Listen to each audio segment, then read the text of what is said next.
கூட்டணி கட்சிகள் சார்ந்து எவ்வளவு பிரஷர் இருக்கும் என்று என்னால் யூகிக்க முடிந்தாலும் நான் இப்ப சொல்றேன், அவருடைய மனசு முழுக்க முழுக்க இன்னைக்கு நம்மளோட தான் இருக்கும்.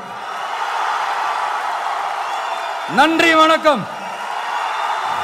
பேர்கிட்ட உங்க ஃபேவரட்டான ஹாலிடே டெஸ்டினேஷன் எதுன்னு கேட்டீங்கன்னா நியூயார்க் சிட்டின்னு சொல்லுவாங்க. ஏன்னா அங்கே போய் ஒரு 2-3 நாள் தங்கிட்டு வர்றதே அது ஒரு பெரிய ஸ்டேட்டஸ் ஆகவும் ஒரு பெரிய அச்சீவ்மெண்ட் ஆகவும் நினைப்பாங்க.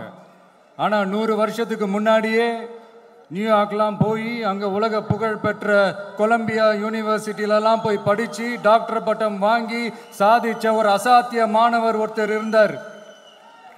அது கூட பெருசு இல்லை, அவர் எந்த சூழ்நிலையில் அங்கே போய் படித்து சாதிச்சாருன்றதான் மிகப்பெரிய விஷயம்.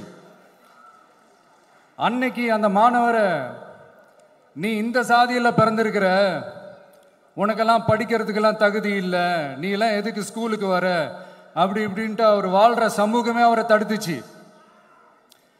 அதையும் மீறி அந்த மாணவர் பள்ளிக்கூடம் போனால் சக மாணவர்களுடன் சரிசமாக உட்கார்ந்து படிக்க அவருக்கு அனுமதி இல்லை.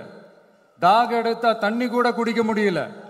அப்படி அத்தனை சக்திகளும் அவருக்கு எதிராக இருந்தது.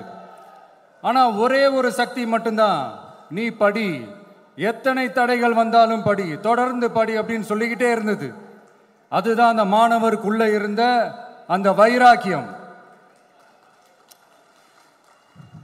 அந்த சின்ன வயசுல அந்த மாணவருக்குள்ள எப்படி அப்படி ஒரு வைராக்கியம் வந்துச்சுன்னு நினைச்சு பார்க்கும்போது உண்மையிலே பிரமிப்பாக தான் இருந்துச்சு. அந்த வைராக்கியம் தான் அந்த மாணவரை பிற்காலத்தில் இந்த நாட்டோட ஒரு தலை சிறந்த இன்டெலெக்சுவலா டிரான்ஸ்ஃபார்ம் ஆகிறதுக்கும் காரணமா இருந்துச்சு. எனக்கு தெரிஞ்ச உலக வரலாற்றிலே இப்படி ஒரு டிரான்ஸ்ஃபர்மேஷனை யாரும் பார்த்துருக்க மாட்டாங்க. அந்த மாணவர் வேற யாரும் இல்லை, நம்மளுடைய அண்ணல் அம்பேத்கர் அவர்கள் தான்.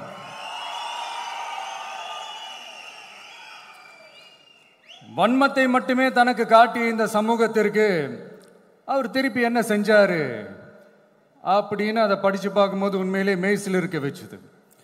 பிறப்பால் நாம் அனைவரும் சமம், நீ எந்த சாதியில் பிறந்திருந்தாலும் எந்த மதத்தை பின்பற்றினாலும் சட்டத்தின் முன் நாம் அனைவரும் சமம் அப்படிங்கிற ஒரு உயரிய கோட்பாட்டை உறுதி செய்யும் நம் நாட்டின் அரசியல் சாசன சட்டத்தை வழங்கி நம்ம நாட்டில் இருக்கிற எல்லாருக்குமே ஒரு பெருமை தேடி தந்தவர். இன்னைக்கு ரிலீஸ் பண்ற இந்த புக்கில் எல்லோருக்குமான தலைவர் அம்பேத்கர் அப்படின்ற அந்த புக்கில் ஒரு 100க்கும் மேற்பட்ட கட்டுரைகள், நேர்காணல்கள் எல்லாமே இருக்குது.